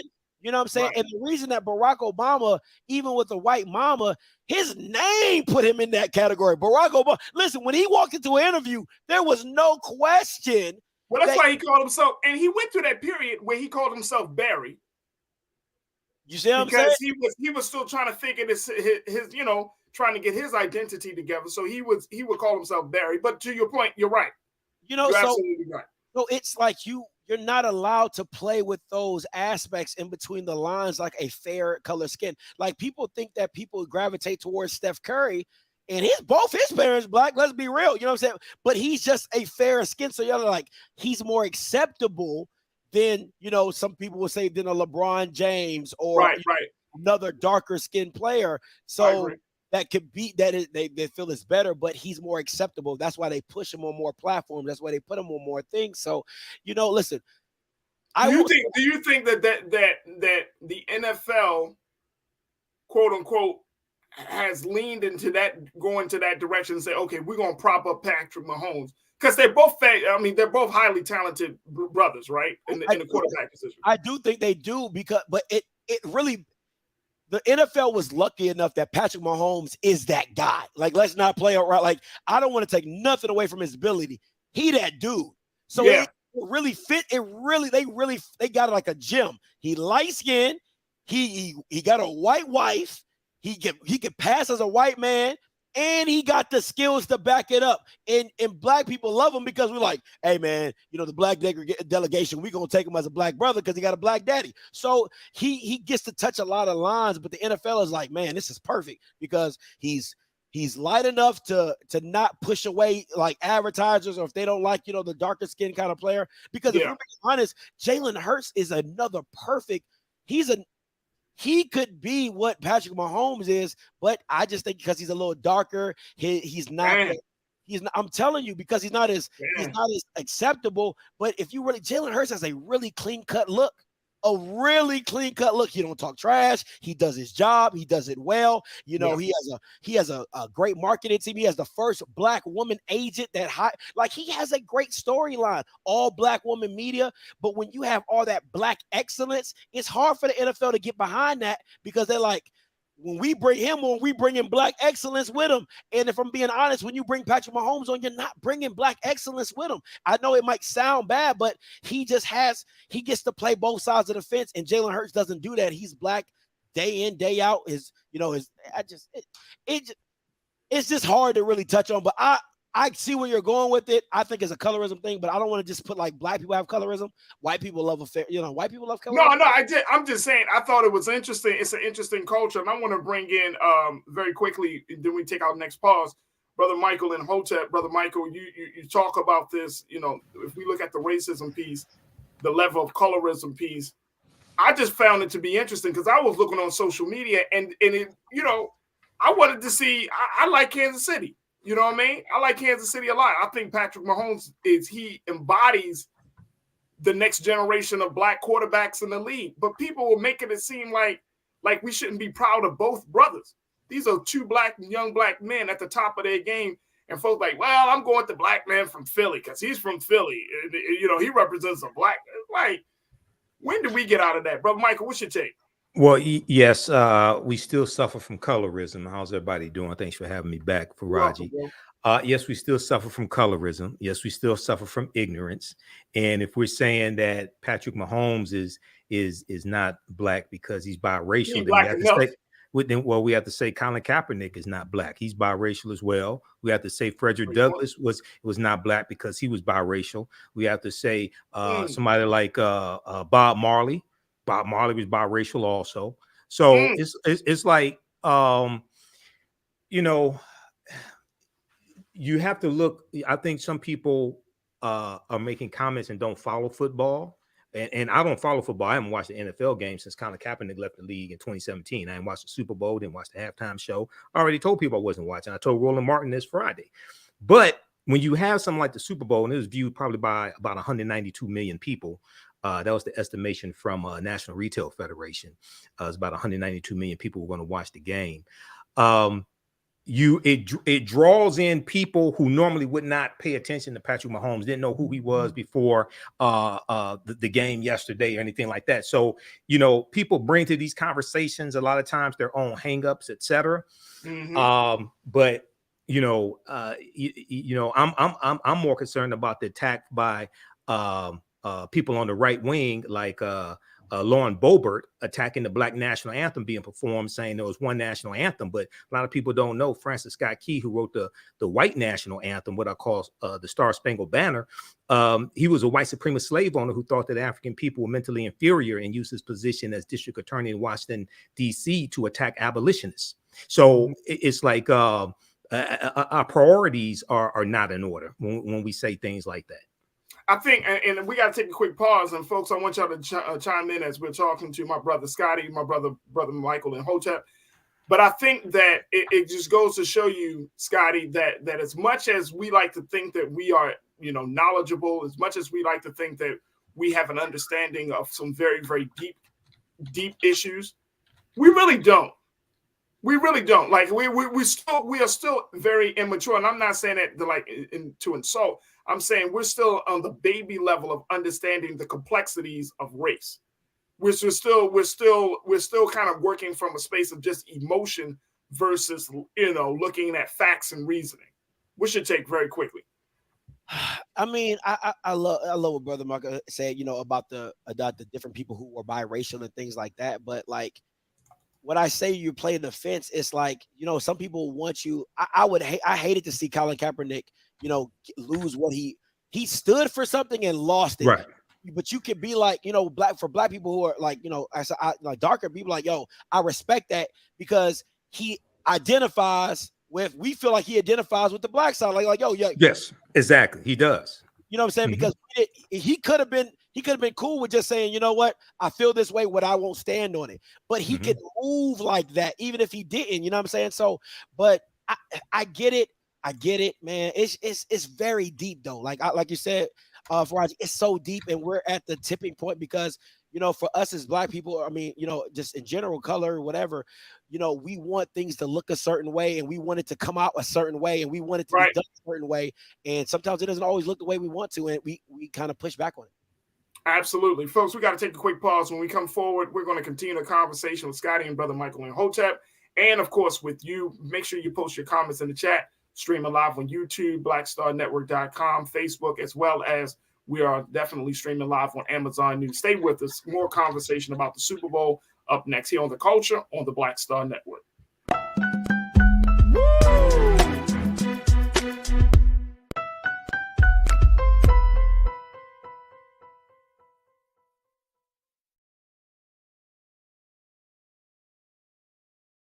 Hatred on the streets, a horrific scene, a white nationalist rally that descended into deadly violence. White people are losing their damn minds. As an angry pro-Trump mob storms the U.S. Capitol, we're about to see the rise of what I call white minority resistance. We have seen white folks in this country who simply cannot tolerate black folks voting. I think what we're seeing is the inevitable result of violent denial. This is part of American history. Every time that people of color have made progress, whether real or symbolic, there has been what Carol Anderson at Emory University calls white rage as a backlash. This is the rise of the Proud Boys and the Boogaloo Boys. America, there's going to be more of this. Here's all the Proud Boys, guys. This country is getting increasingly racist in its behaviors and its attitudes because of the fear of white people. The fear that they're taking our jobs, they're taking our resources, they're taking our women. This is white fear.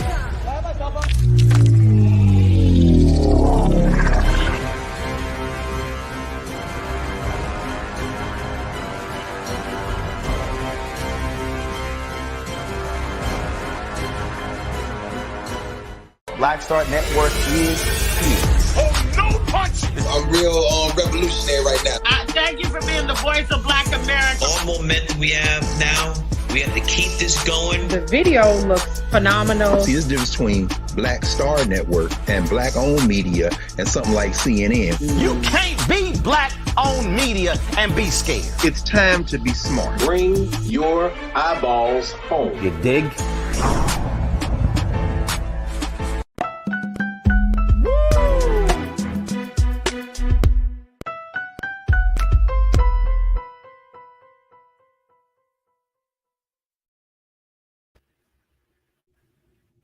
Folks, welcome back to the show.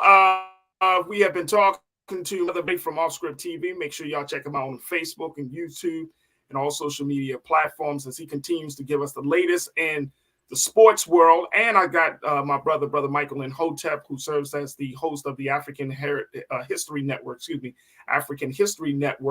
podcast show. You can check him out on AfricanHistoryNetwork.com. We got Brother Michael.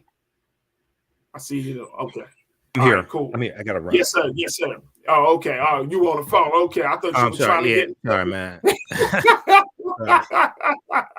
But go ahead. What was your question? Like Jay. No, okay. All right. So I see Scotty like trying to.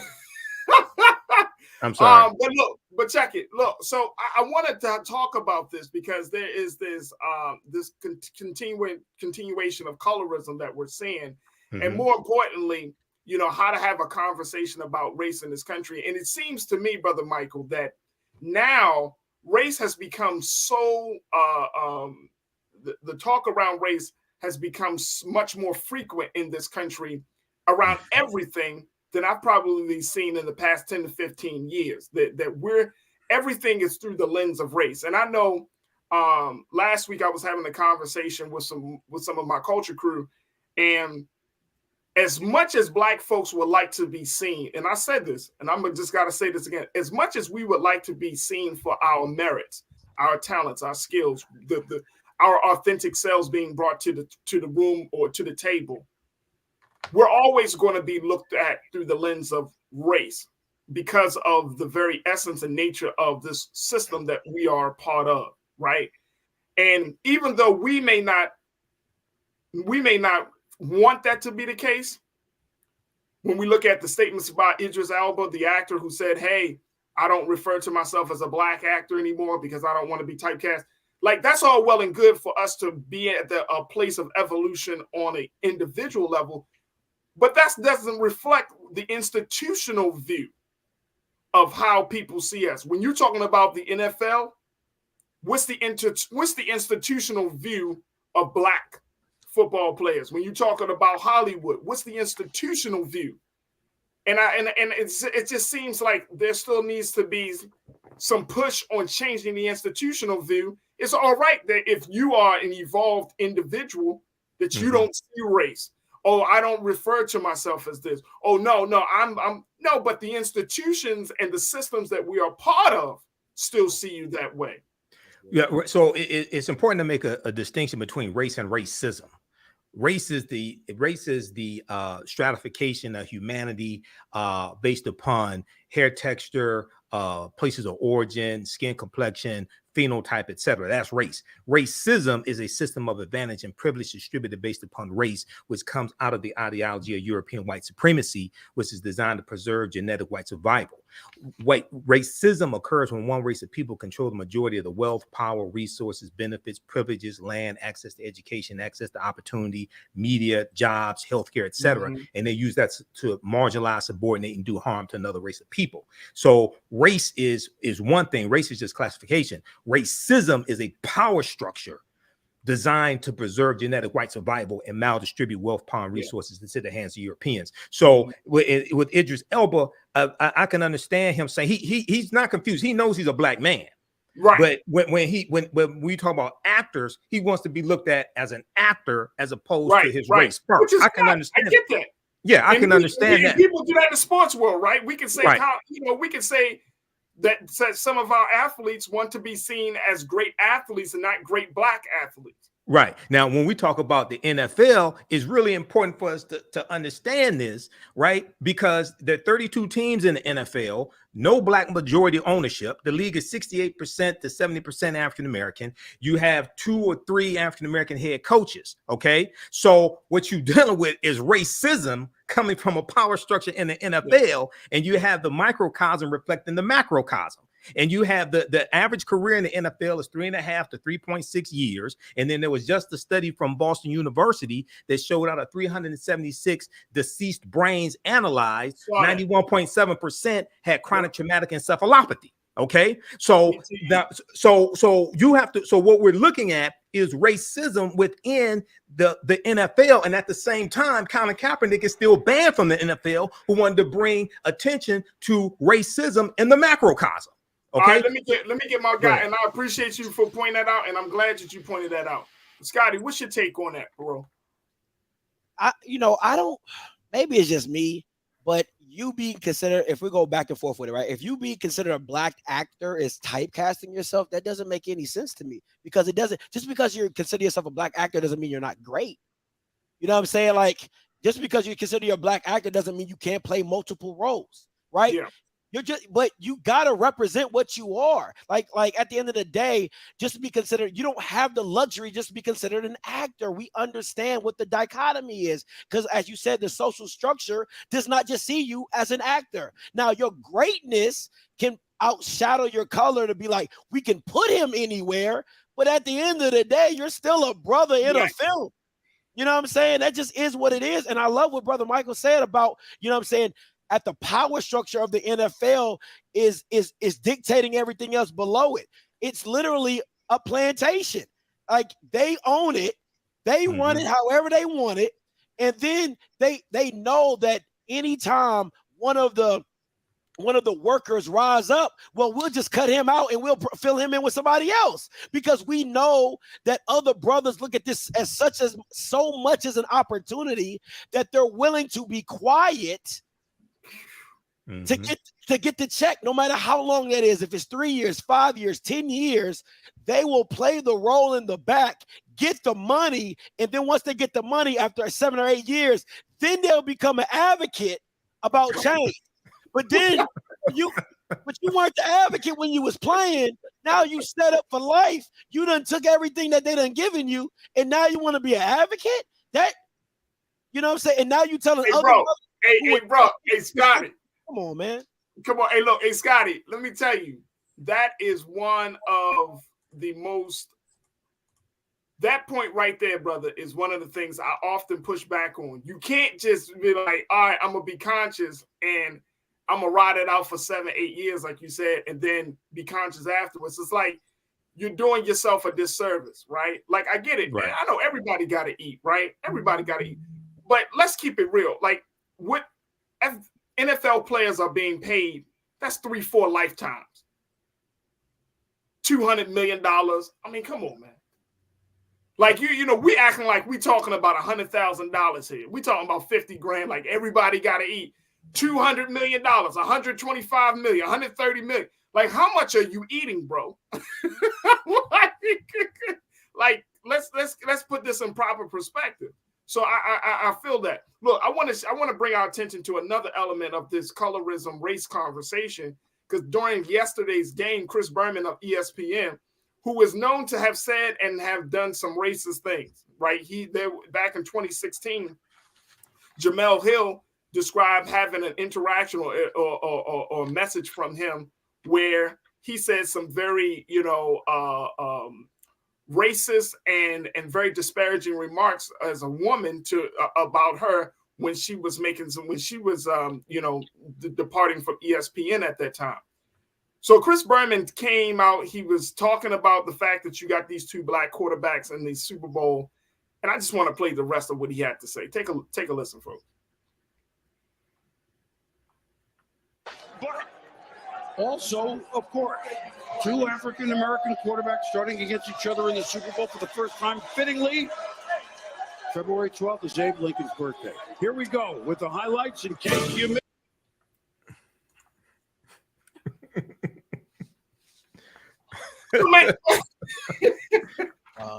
You can't make this stuff up, bro. You can't make this stuff up, man. The man said fittingly February 12th is Abe Lincoln's birthday. Like, right. Hey, thank him for these two black quarterbacks who are playing in the NFL. Because if it wasn't for Abe Lincoln, and you know what he did for them black people. You can't make this stuff up, bro. Who the hell? Right.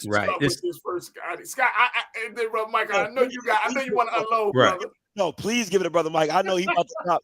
I will happily sit back. And listen. Yeah, it seemed like this was a slight, and he's doing this in Black History Month also. Okay, come on. So he's saying this during Black History Month. Now, just so people understand, the reason why Black History Month was originally the second week of February as Negro History Week was partly because the second week in February contained Abraham Lincoln's birthday. Dr. Carter G. Woodson created this because African Americans were already having celebrations in our communities celebrating Abraham Lincoln's birthday, and then Frederick Douglass' assumed birthday is February 14th. So it's because of those two birthdays and celebrations were already taking place in our communities. This is why Dr. Carter G. Woodson inserted the new cultural holiday within the second week of February.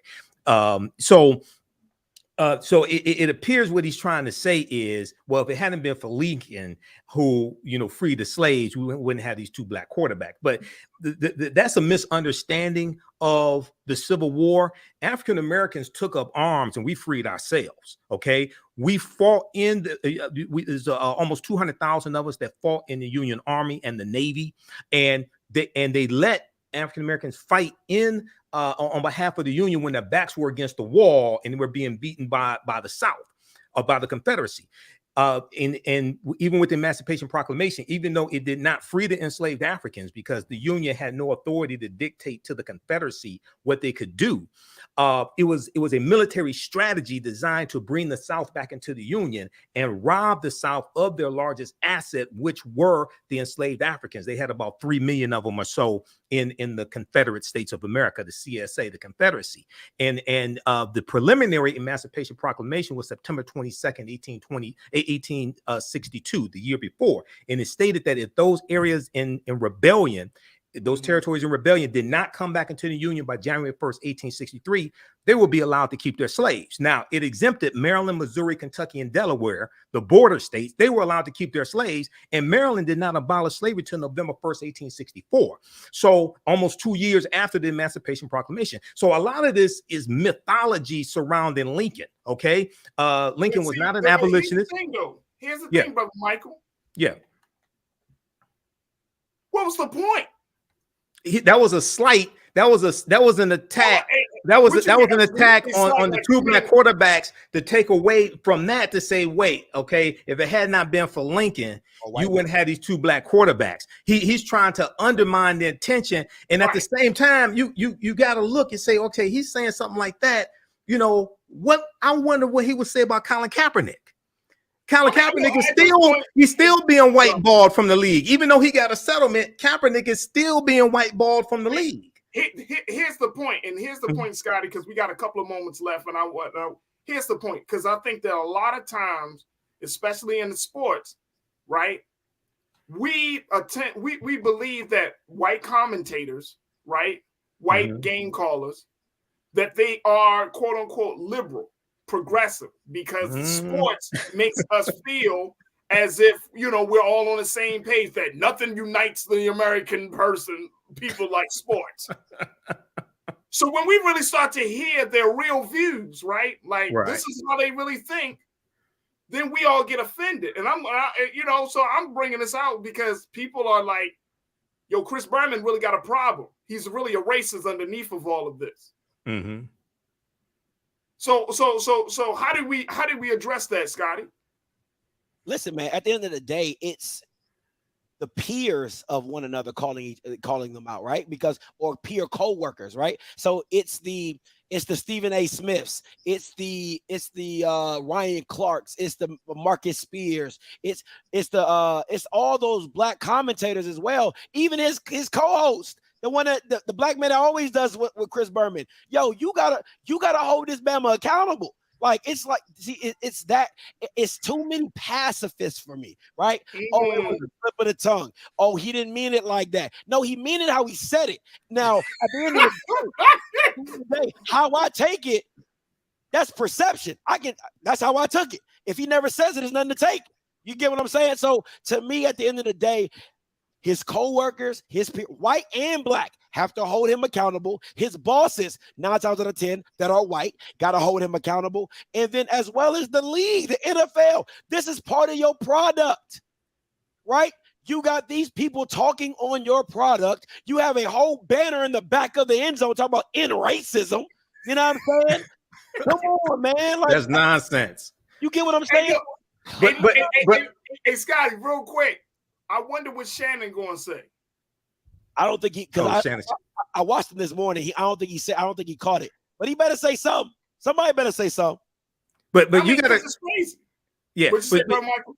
I wonder what Jay-Z's going to say. Remember, Jay-Z was co-opted by the NFL back in September 2019. And I told people, I did a YouTube video September 2nd, 2019. I told people that they brought Jay-Z in, gave him this deal with the NFL to get the top black acts, because he put the word out prior to that not to perform at the Super Bowl. Okay, so a lot of top black acts didn't perform. In that year that they had Maroon 5 perform, they had terrible ratings. All right, and then I said they're gonna be able to, because of Jay-Z, he's gonna make it all right for the top black acts to perform. Who performed yesterday? Rihanna. I told people what's gonna happen. So I wonder what Jay-Z's gonna say. Because Jay-Z said the deal, he said the deal with the NFL, he said that's the next step in the social justice movement. Talking about Colin Kaepernick, he said this is the next step. You can't determine what the next step is because you weren't involved in it in the first place. I'm riding with you on this. I'm riding with Scotty on this. if black commentators don't say something, right? Black Twitter is already saying stuff, but if black commentators don't say something, I ain't talking about Jason Whitlock. Right. Oh no. I'm talking about that's white supremacy through ventriloquism, Jason Whitlock. Right there, that Negro. Black commentators, right? And look, the crazy part is we don't have that many strong black sports commentators on these mainstream programs. Trust and believe, I listen. Right. Like I listen to Nate Burleson, I listen to Michael Strahan, I listen to Shannon. You know what I'm saying? Like who's really talking? The culture. You feel what I'm saying? They all get paid by white people, man. So they can only get so much. They can only go so far. They only could go so far. But that's why I said, let me hear what Shannon got to say. Because I know Shannon, he can write his own ticket anywhere at this point, right? Yeah. So it's like, I'm with Scotty on this. Like, if you don't say something, this is ridiculous. You had this dude literally say Abe Lincoln's birthday is today when you talking about two black quarterbacks. Like, that is, if that don't... Asinine, bro. Asinine. That feeds into the mythology. That is, and I mean, not the 77% black. How many black people still watch the NFL, right? How many black people still watch? Out of 192 million, what's the breakdown of the demographics? How many women still watch the NFL? They were showing a watch party in Ghana. They were showing it's international. It's international. Listen, go ahead. I'm sorry. No, you're good, brother Mike. Like they showed that it was, look at this watch party and this party. I'm like, it's you don't get it right, bro. Come on, man. I talked to a sports writer from Forbes magazine, from Forbes.com last week, and this is an older brother. He's been a writer for sports for 40 years. He's told me they haven't gotten it right. And he said the reason they haven't gotten it right is because they don't want to get it right. Right, exactly.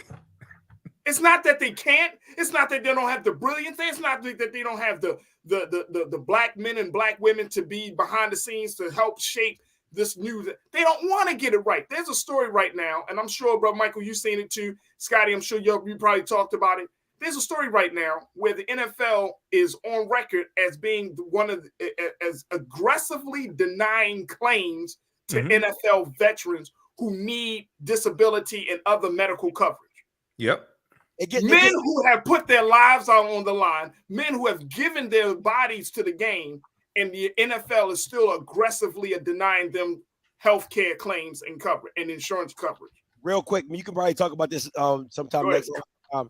With the Jim Trotter for 2 years straight has talked about the diversity within the higher levels of media in the NFL and why they have not seen black people and black commentators in the C-level executives in the media room. He's asked the commissioner for 2 years running at the NFL Media Day. Go check that out. I'm telling you, Jim Trotter, what is Goodell? What is?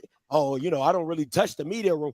Bama, you are the commissioner of the NFL. What you mean you don't touch the NFL? What do you mean you don't touch media? That don't even make sense. Doesn't make sense. Well, keep in mind he works for the owners though also. So but see, that's what I'm saying. He does their bidding. He does the owner's bidding. That's it. But at the end of the day, you're right. But at the end of the day, like they just it doesn't fit. Look, we gotta take a quick pause. Hey, brother Scotty, I appreciate you as always. Folks, make sure y'all subscribe to Offscript TV on YouTube and on all social media platforms. My man Scotty is always bringing the heat. Truly, truly appreciate this brother and his insight. And every time we talk sports, I always think about my brother. And I'm bringing him in on all of these conversations. And make sure y'all follow him on all social media strategy platforms. Hey, brother Scotty, thank you so much for checking in today. Hey, anytime for Roger. Thank you, brother Mike. Absolutely. Hey, thanks, Scotty. Folks, we got to take a quick pause. When we come back, let me give you an update on the latest coming out of Florida and what College Board is saying as they respond to Governor DeSantis and this whole AP African American Studies problem. Stay with us. It's The Culture here on the Black Star Network.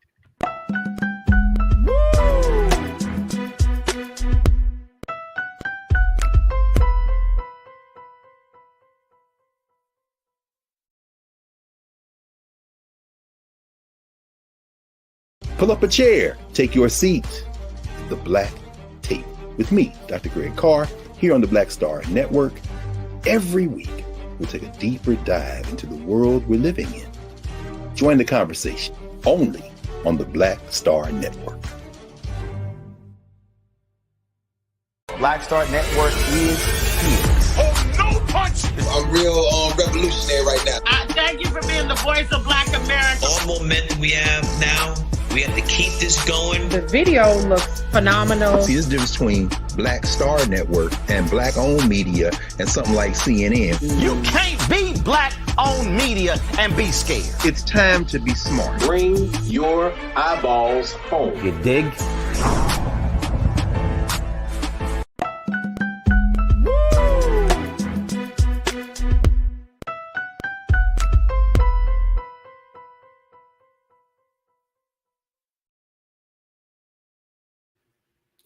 Folks, welcome back to the show. For our final conversation today, I wanted to bring another development in this story about the AP African American courses, the courses that Governor Ron DeSantis of Florida has been pushing against, has been fighting against in our effort, in our continuing coverage of this story of fighting against history, something that we're seeing out of Florida and some other states as the discussion about Black history and the value of Black history and some of the contents of Black history curriculums continue to be questioned. Now, College Board, this is the organization that's behind setting the curriculum for a number of school districts across the country. They have responded to what Governor DeSantis is doing, and they have also apologized for not doing their due diligence in a timely manner. They have put out a statement, and part of their statement is that they're saying that they are accusing, for example, the educational department in Florida of slander and spreading misinformation about the nature of the courses. The College Board also admitted, folks, that it made mistakes in the rollout of the course framework that are being exploited. Now, let me just share with you just a quick tidbit of the statement that they share on their website. Y'all can check them out at College Board as well. This is the group, again, that's responsible for the testing and for the curriculum development for schools across the country. Let me share this with you very quickly. Let's go to what College Board had to say. They said, part of their statement, they said there's always debate about the content of a new AP course. That is good and healthy. These courses matter, but the dialogue surrounding AP African American Studies has moved from healthy debate to misinformation. And they're saying that they are finally willing to speak out against what we have been seeing. I want to bring Brother Michael into this. Brother Michael, you've been kind of keeping up on this story and the latest development of this. What you see from College Board? College Board is trying to clear the air, as they said in their statement. They're trying to do their due diligence to let people know, hey, we apologize for the rollout, but what y'all been hearing is not actually the case. There is a lot more details to our putting up these AP courses. There's a lot more to teaching Black history than what Governor DeSantis and other folks have been saying. What's your take on this, bro? Yeah, I think I read the article from CNN, and I've been following this. I saw the statements from the Florida Board of Education. There's a good article from the New York Times from February 9th, 2023, which would have been Thursday, entitled "Florida Officials Had Repeated Contact with College Board Over African American Studies." So the College Board is saying that the changes that they made was not because of pressure from the Florida Department of Education. And let me see, the College Board statement comes after the Florida Department of Education asserted that AP African American Studies courses lack educational value and violate state law, etc. Now they dispute that it lacks educational value. I would argue that a lot of the media coverage, including in Black media, is misguided on this, because this is about 6 topics out of about 100 topics, and the 234-page framework is online. Around 94%, 90% of it is still there. And my argument is that we should be organizing study groups in our communities, in our churches, etc., to teach our people outside of the AP course because only a small percentage, the majority of high school students don't take advanced placement courses. Just so people understand, the majority of high school students do not take advanced placement courses. These are courses that they'll take and get college credit for.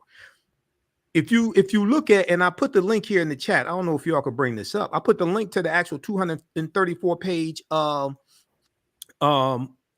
framework. Okay, they deal with topics such as introduction to African American studies, the strength and complexity of early African studies, early West African empires, early African kingdoms and city-states, early Africa and global politics. Then they deal with the transatlantic slave trade and different aspects of it. And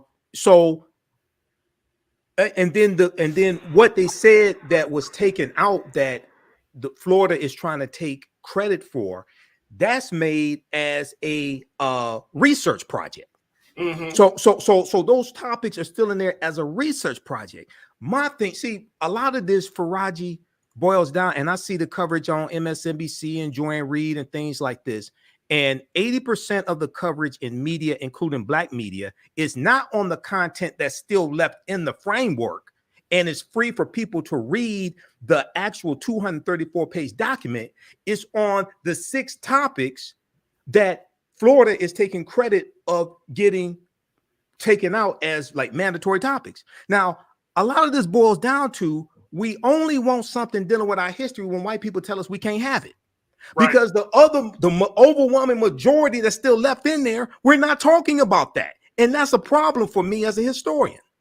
And then, you know what, very quickly, I mean, they mentioned this in their statement, Brother Michael. College Board said this is like number 3 of the top things they do wanted to clear the air about. They said we should have made clear that contemporary events like the Black Lives Matter movement, reparations, and mass incarceration were optional topics in the pilot course. Yes. Our lack of clarity allowed the narrative to arise that political forces had downgraded the role of these contemporary movements and debates in the AP class. The actual pilot course materials teachers used were completed on April 29th of 2022, far prior to any pushback. In these pilot materials, teachers were told to pick only one such topic. This topic could be assigned after the exam since it didn't count and would have no impact on the student's AP score. Yeah, and see, that yes, they rolled it out incorrectly, but at the same time, it's like if you actually understand the value of the information that's in this AP course, we should be, and this is Black History Month at the same time, we should be downloading we should be downloading the framework, and you can just Google AP African American History Course Framework. It comes up and it's free. So once again, a lot of this has to do with the fact that a lot of people want to complain and only want something when white people tell us we can't have it. But the majority of the content that's still in here, we're not going to study, and we should be studying it.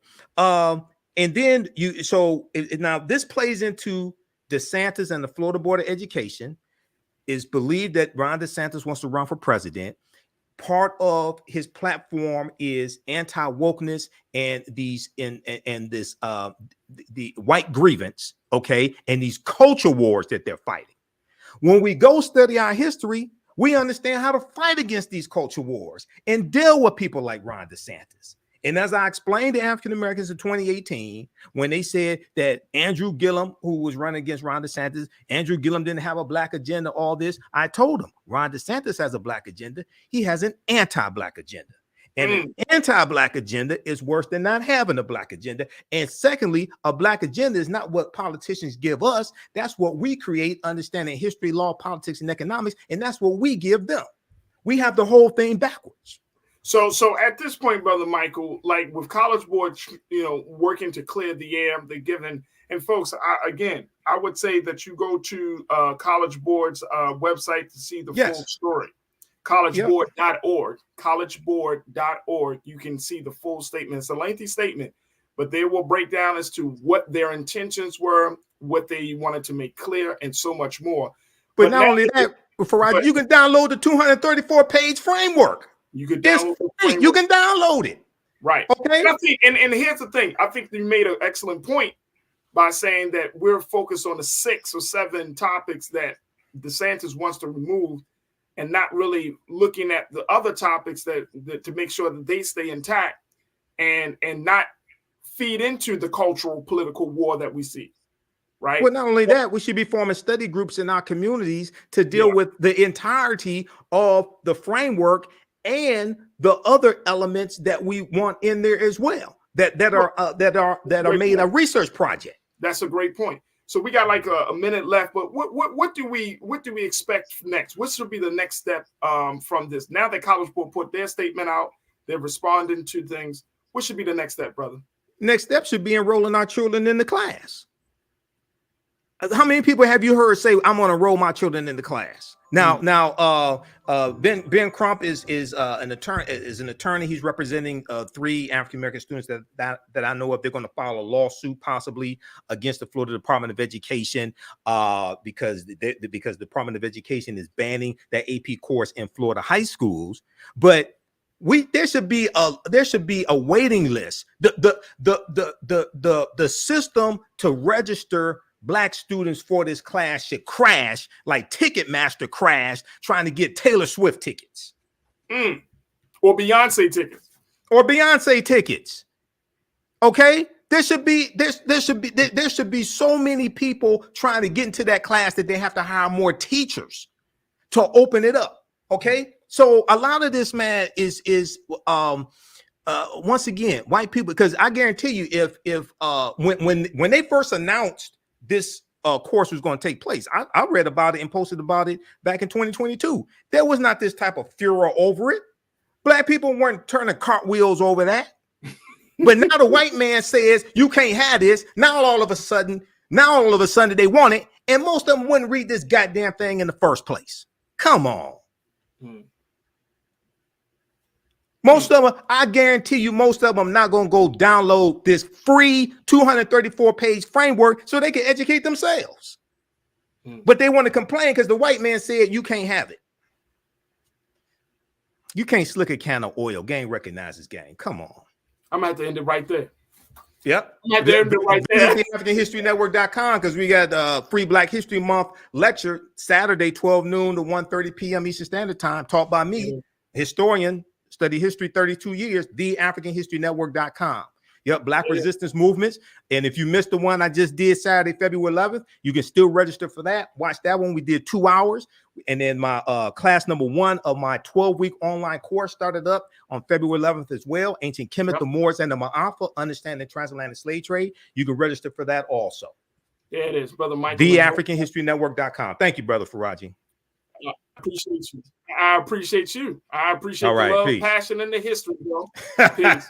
All right, folks, that's going to do it for us. I thank y'all for tuning in this Monday afternoon, Monday evening. I truly appreciate that. Make sure y'all support the African History Network. Check them out at AfricanHistoryNetwork.com. Make sure y'all support us here at Black Star Network. Go to BlackStarNetwork.com. Make sure you download the app on all of your devices. And most importantly, continue to give to support us because every dollar and cent matters to us. And make sure that you follow us on all social media platforms so we can continue to educate so many people about not just the fact that Black media is here, but we have these conversations in an unfiltered, unapologetic way. So go to Black Star Network today and do your due diligence and support us. And also follow us on all social media at Black Star Network on IG and Twitter, and follow yours truly, me, Faraji Muhammad, your host, your brother. Check me out on social media at The Real Faraji on IG and Faraji on Twitter. I'd love to connect with you. All right, folks, that's going to do it for me. Stay tuned. Up next is Roland Martin Unfiltered, RMU. As always, never be afraid to challenge what's wrong. Stand for what's right while being yourself in the process. God willing, we will talk tomorrow for another exciting edition of The Culture right here on the Black Star Network. Thank you, Culture Crew. Talk to you soon. Peace.